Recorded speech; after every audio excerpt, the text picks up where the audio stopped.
I think like for white women, it's a very tough state to get out of taking a leap out of the socialization, because you see how harsh the penalties have been just historically. Work as a critique of white culture, of colonial culture, and the absurdity of what the heck? Like, 2 minutes ago, no, 20 minutes ago, I was sure that I was falling asleep and that was going to be the end of my night. And then apparently my brain said that if I do that, that the entire world would come to an end in a fireball. So I'm now awake and in another panic attack. So, but not as bad as the others. So I'm just, awake. But I love this so much. I love Jane Austen, okay? I used to reread Pride and Prejudice once a year. I still reread Persuasion fairly often. I've read Mansfield Park and I love it, but I've seen the movie way more times because I felt as if it's one of those books that feels like it's more faithful in spirit to to most of the movies, because most of the movies I think see her books as romances, when really they are exactly that. They are critiques of colonial society. They're critiques of the social structure. Especially, and I'm not going to get into Pride and Prejudice because I don't remember enough about that book from the text because I've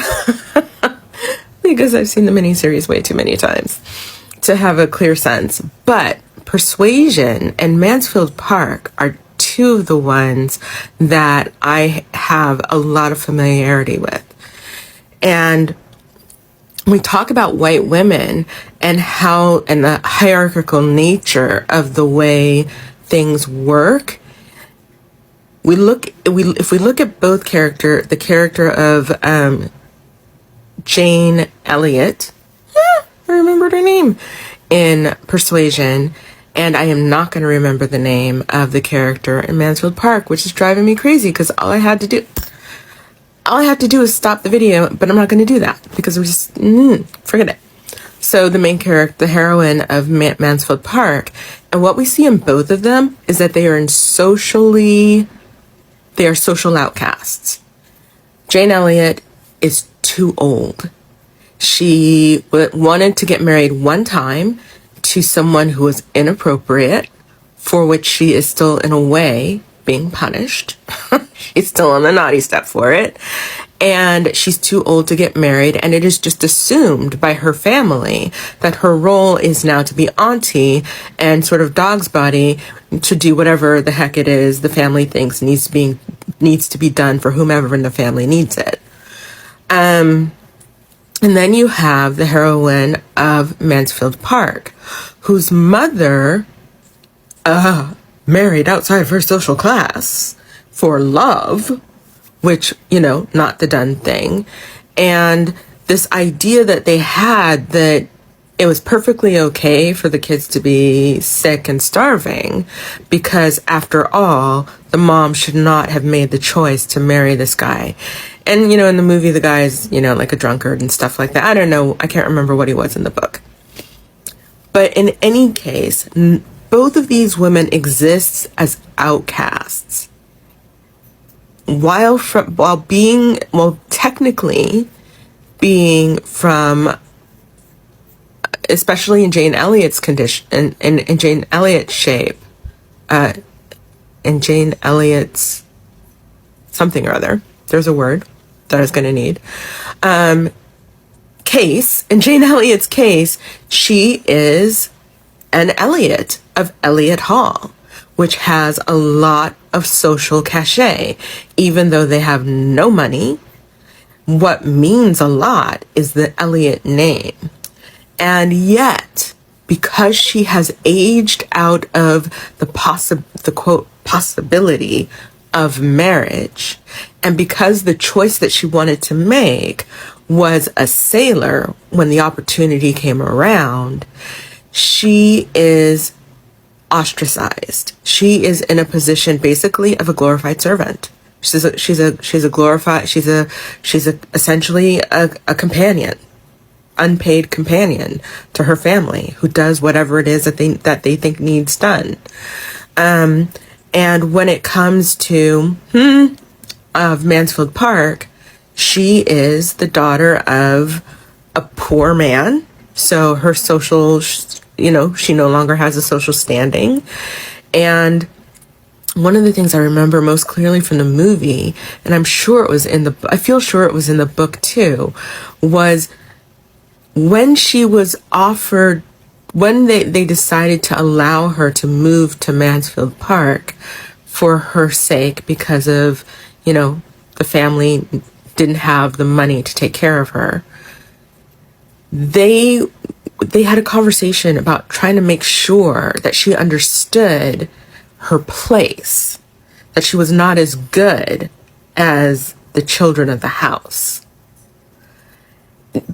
This, I do talk about how this works in black and white, mainly because this kind of stuff does not exist for us. It doesn't exist in the same way. It is possible to find yourself in a situation where you move in with a cousin and you're not treated as well, but those are family things. Those are like individual family issues. Those are not cultural or social. You're actually looked down a little bit. I mean, because I have so much family that is not related to me by blood. Like, sometimes we call them play cousins. And, in order to become an auntie, even if you have no siblings, all you have to do is gain a certain age. So the idea of inviting a child whose family is struggling financially into your home and then what's the word for it?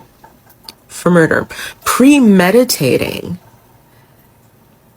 their social inferiority, making sure they feel their social inferiority is just like unheard of in the black community.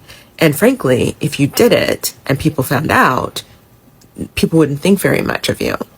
So the trauma for black people is encountering this kind of, it's grown, this thing that it's not the same in the States, but it certainly grew out of that kind of behavior in, the upper classes of Great Britain.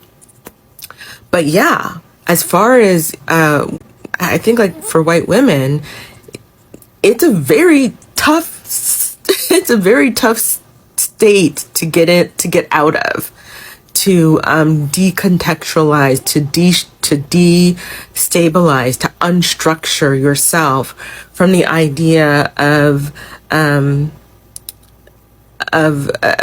taking a leap out of the socialization, because you see how harsh the penalties have been just historically. Because, Jane Austen wasn't just writing this out of the back of her neck. She was very observational.